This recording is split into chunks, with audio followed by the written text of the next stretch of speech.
Brampton ਦੇ ਵਿੱਚ 11 ਸਾਲਾ ਲੜਕੀ ਨੂੰ ਕਥਿਤ ਤੌਰ ਤੇ ਕਤਲ ਕਰ ਦਿੱਤਾ ਗਿਆ ਸੀ, ਜਿਸ ਦੀ ਲਾਸ਼ ਵੀਰਵਾਰ ਰਾਤ ਨੂੰ ਟੋਰਾਂਟੋ ਦੇ ਪੱਛਮ ਸਥਿਤ ਇੱਕ ਘਰ ਵਿੱਚੋਂ ਮਿਲੀ। ਪੀਲ ਰੀਜਨਲ ਪੁਲਿਸ ਵੱਲੋਂ ਉਸਦੇ ਪਿਤਾ ਨੂੰ ਉੱਤਰ ਵੱਲ ਔਰੀਲਾ ਓਨਟਾਰੀਓ ਨੇੜੇ ਗ੍ਰਿਫਤਾਰ ਕਰ ਲਿਆ ਗਿਆ। ਇਸ ਮਾਮਲੇ ਦੀ ਜਾਂਚ ਪੁਲਿਸ ਦੀ ਹੋਮਿਸਾਈਡ ਤੇ ਮਿਸਿੰਗ ਪਰਸਨਸ यूनिट कर रही है।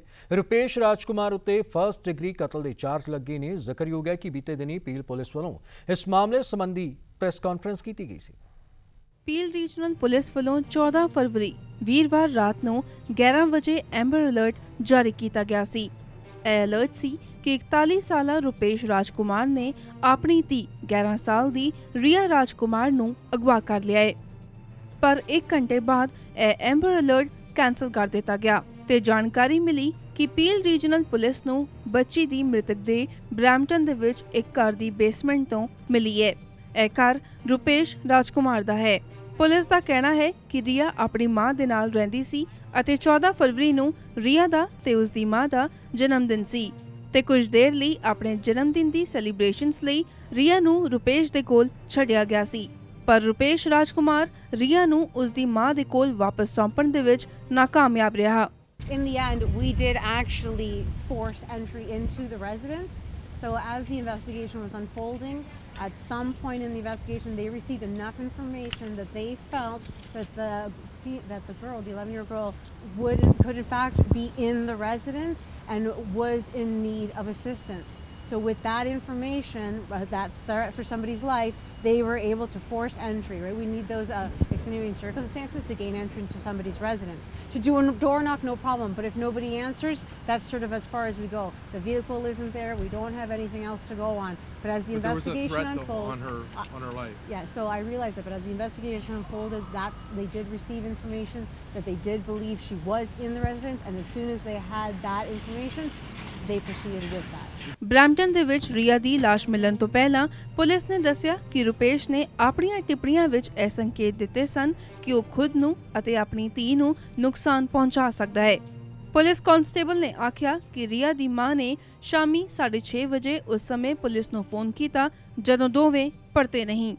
ਜ਼ਿਕਰਯੋਗ ਹੈ ਕਿ ਪੀਲ ਰੀਜਨਲ ਪੁਲਿਸ ਨੇ ਇਸ ਮਾਮਲੇ ਦੀ ਕਾਰਵਾਈ ਦੌਰਾਨ ਓਨਟਾਰੀਓ ਪ੍ਰੋਵਿੰਸ਼ੀਅਲ ਪੁਲਿਸ ਦੀ ਮਦਦ ਲਈ ਅਤੇ ਓਨਟਾਰੀਓ ਪ੍ਰੋਵਿੰਸ਼ੀਅਲ ਪੁਲਿਸ ਵੱਲੋਂ ਰੁਪੇਸ਼ ਰਾਜਕੁਮਾਰ ਨੂੰ 130 ਕਿਲੋਮੀਟਰ ਦੀ ਦੂਰੀ ਉੱਤੇ ਬੈਰੀ ਨੇੜੇ ਔਰੀਲਾ ਵਿੱਚ ਗ੍ਰਿਫਤਾਰ ਕੀਤਾ। ਫਿਲਹਾਲ ਰੁਪੇਸ਼ ਰਾਜਕੁਮਾਰ ਮੈਡੀਕਲ ਕਾਰਨਾਂ ਕਰਕੇ ਟੋਰਾਂਟੋ ਟਰਾਮਾ ਸੈਂਟਰ ਦੇ ਵਿੱਚ ਹੈ ਅਤੇ ਉਸ ਨੂੰ 24 ਘੰਟੇ ਪੁਲਿਸ ਕਸਟਡੀ ਦੇ ਵਿੱਚ ਰੱਖਿਆ ਜਾਵੇਗਾ। Our officers at that time did notice that there was a medical concern. They were concerned about his well-being. At that point, that individual was taken to hospital to ensure that they were okay and fit to go forward. At that point, as the morning has unfolded, that hospital felt that the issue needed to be looked at a different center. Therefore, the individual was transported to a trauma center. However, has maintained in police custody throughout this process, and we will stand by until he is medically cleared.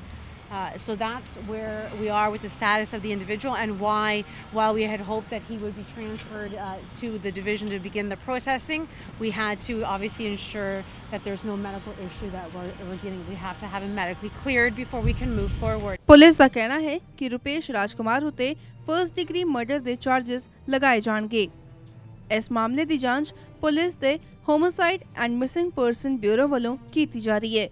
इस मामले संबंधी press conference कर Peel police constable Danny Martini ने साड़ी सहयोगी जसलीन कालरा दे नाल खास गलबात की। Joining with us the Constable Danny Martini. Constable, tell us what is the update in the case now, where the investigation is now. All right. So originally we thought we would have the suspect, since he'd been arrested by OVP in Aurelia, transported and processed. Unfortunately, when the officers from our region went to take over custody, they did note a medical concern.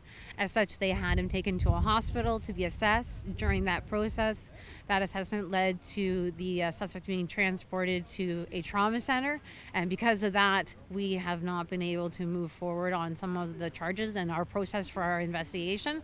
However, he has maintained in police custody throughout this process, and once he's medically cleared, we'll be able to move forward. However, in saying that, we are going to be going ahead with the charge of first-degree murder. Police was aware of the situation by 6:30 or 7. Why the Amber Alert was issued around 11 p.m.? So when we look at an Amber Alert, we put in a request for an Amber Alert, then it goes through a process with the OPP and then gets issued. So there is a time lag in between when we issue something to when it actually goes out. Not to mention the initial steps in an investigation to make sure that we meet the threshold for the Amber Alert to be processed. From where the body has been recovered, that house, that residence, is it in a relation to Rupesh Rajkumar? That is his residence, yeah. Was there any suicide attempt? I don't know what took place inside the residence. Constable, we have also seen that people are showing anger about late night Amber Alerts. What do you want to say about that?